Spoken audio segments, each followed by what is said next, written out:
नमस्कार।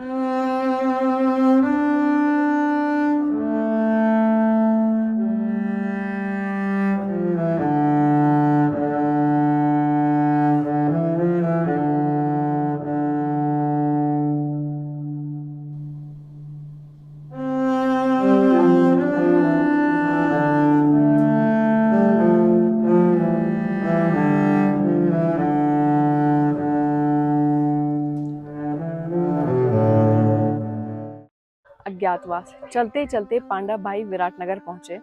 वहां वो एक एक करके राजा विराट के दरबार पर गए। युधिष्ठिर ने कहा कि वो एक ब्राह्मण है। उन्होंने राजा विराट को संतुष्ट कर लिया और वहां पर नौकरी पाली। भीम ने भी यही कहा कि वो राजा युधिष्ठिर के यहाँ पर रसोइया थे। ऐसे करके उन्होंने भी वहां पर नौकरी पाली। फिर वहां पर द्रौपदी पहुंची। उन्होंने एक दासी का वेश धारण किया हुआ था, वो भी नौकरी पा गई। उसके बाद नकुल और सहदेव गाय के रखवाले बनकर वहां पहुंचे और उन्हें भी नौकरी मिल गई।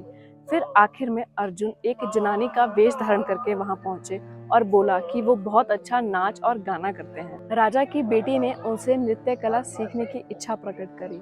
अर्जुन की जांच कराई गई और उर्वशी की औषधि से अर्जुन पुरुष तो रह नहीं गए थे, इसलिए उन्हें स्त्री के साथ ठहराया गया। ऐसे करके सभी लोग वहां पर नौकरी पा गए थे। फिर एक दिन रानी का भाई कीचक वहां पर आ पहुंचा। उसने द्रौपदी को देखा, उसे वो पसंद आ गई। उसने अपनी बहन से कहा कि वो द्रौपदी को उसकी सेवा में भेजे। द्रौपदी कीचक के कक्ष में पहुंची। वो उस पे लपक पड़ा। द्रौपदी वहां से भाग गई। भागते हुए वो राजा के दरबार पर पहुंची। कीचक वहां आया, उसने उन्हें लात मारी। युधिष्ठिर भी वहां बैठे थे।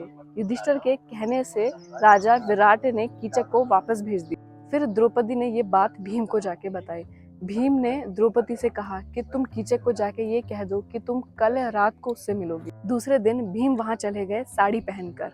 जब कीचक वहां आया तो भीम ने कीचक को बहुत मारा और वो मर गया। फिर जब अगले दिन कीचक के लोगों को ये पता चला तो उन्होंने कहा कि दासी की वजह से कीचक की मृत्यु हुई है, तो हम दासी को भी उसके साथ ही जला देंगे। भीम ने उन लोगों का शमशान तक पीछा किया और उन सभी को वहीं पर मार दिया।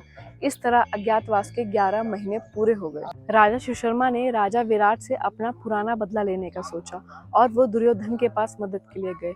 दोनों में युद्ध हुआ। राजा विराट को राजा सुशर्मा जी ने पकड़ लिया।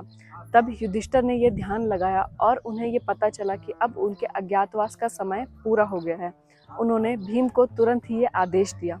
भीम ने वहां जाकर युद्ध किया और उन्होंने राजा सुशर्मा चंद्र जी को बंदी बना लिया और वो राजा विराट जी को भी ले आए।